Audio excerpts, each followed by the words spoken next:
माननीय अध्यक्ष जी, आपके माध्यम से माननीय मंत्री से जानना चाहता हूं। प्रश्नकाल समाप्त हो गया। आपने कहा कि माननीय नेता प्रतिपक्ष, गोवंशों से गोवंश जिसको मार देते हैं, सांड मार देते हैं, मर जाते हैं, उनको हम रुपया देते हैं। लेकिन जो सांड मार देते हैं और आदमी घर पर जाके दवा कराते कराते मर जाता है, उसको आप रुपया नहीं देते हैं। मेरे क्षेत्र में ऐसे कई लोग मरे हैं जिनको सांड ने उठा के पटक दिया और उनकी हड्डी पसली में चोट काफ़ी लग गई।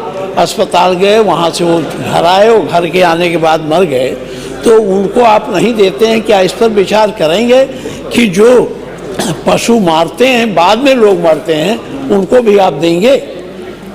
दूसरी बात माननीय, अब मंत्री जी, अब ये सत्ताधारी दल को तो सापा हजमे नहीं हो पा रही है। जब कोई बात आएगी तो सापा के राज में गायों को कसाई देख के गाय डरती नहीं थी, गाय स्वस्थ थी, मोटी मोटी थी।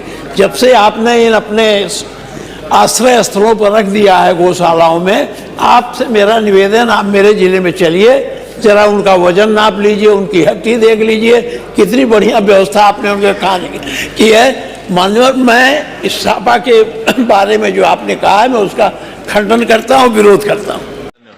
अब आपकी तरफ श्रीमती इंद्रानी वर्मा। मुझे कटौती के समर्थन में बोलने का मौका दिया, इसके लिए मैं आपकी आभारी हूँ। माननीय अधिष्ठाता महोदय, हमारा भिनगा विधानसभा नेपाल बॉर्डर से जुड़ा हुआ है और हमारे यहाँ कोई उद्योग नहीं है, तो मैं माननीय मंत्री और वित्त मंत्री जी से मांग करती हूँ कि हमारे भिनगा विधानसभा जनपद श्रावस्ती के नौजवानों को बाहर दूसरे प्रदेशों में रोजगार मजदूरी करने जाते हैं, तो मैं अपने भिनगा विधानसभा ब्लॉक सिरसिया मोतीपुर कला गांव में सरकारी जमीन पड़ा हुआ है, उस पर मैं पेपर मिल की मांग करती हूँ, जिससे हमारे सैकड़ों नौजवानों को रोजगार मिल सके। और माननीय मंत्री जी, जो माननीय अधिष्ठाता महोदय, खादी ग्राम उद्योग से जो ऋण योजना नौजवान प्रयास करते हैं लेने के लिए, उनको बहुत भटकना पड़ता है फैलों में और इधर उधर चक्कर लगाना पड़ता है। तो मैं सरकार से मांग करती हूँ कि जो खादी ग्राम उद्योग से ऋण नौजवान लेना चाहता है या रोजगार करना चाहता है, तो आपके द्वारा आदेश हो जाए, जनपद श्रावस्ती भिनगा विधानसभा में उनको आसानी से ऋण मिल चुके हैं और वो अपना रोजगार कर चुके हैं। माननीय अधिष्ठाता महोदय, माननीय मुख्यमंत्री युवा अभियान योजना के तहत जो नौजवानों को 5 लाख रुपया देने का सरकार ने घोषणा किया है, उसमें हमारे क्षेत्र के नौजवान जो चाहते हैं कि हमको मिले और मैं मुख्यमंत्री जी के इस बेहतर योजना से जुड़ूं, तो उनको इधर उधर भटकना पड़ता है और बैंक के द्वारा, अधिकारियों के द्वारा उनको आसानी से पैसा उपलब्ध नहीं होता है। तो मैं सदन से मांग करती हूँ कि आपके द्वारा आदेश हो जाए, जो इससे जुड़ना चाहते हो इस योजना के तहत, तो उनको आसानी से पैसा मिल जाए और वो रोजगार, अपने क्षेत्र में रोजगार कर सके। माननीय अधिष्ठाता महोदय, मैं अपने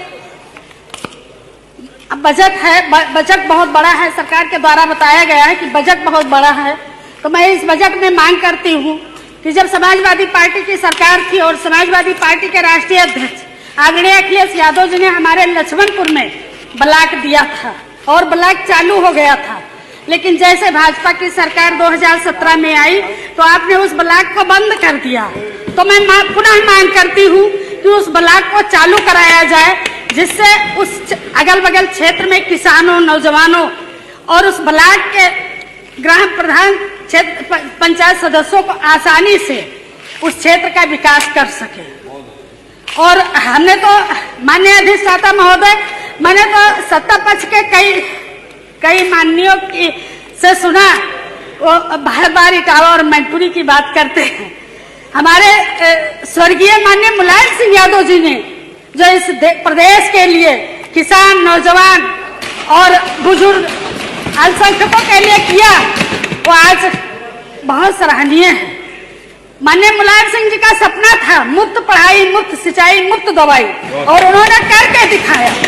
और समाजवादी पार्टी के राष्ट्रीय अध्यक्ष जी, जब बार बार हम तो सुनते हैं, हम सत्ता पक्ष के मान्यों से बार बार यही सुनते हैं कि 12 से 17 में आपने क्या किया।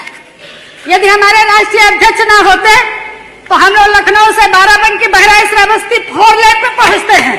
ये माननीय राष्ट्रीय अध्यक्ष जी की देन।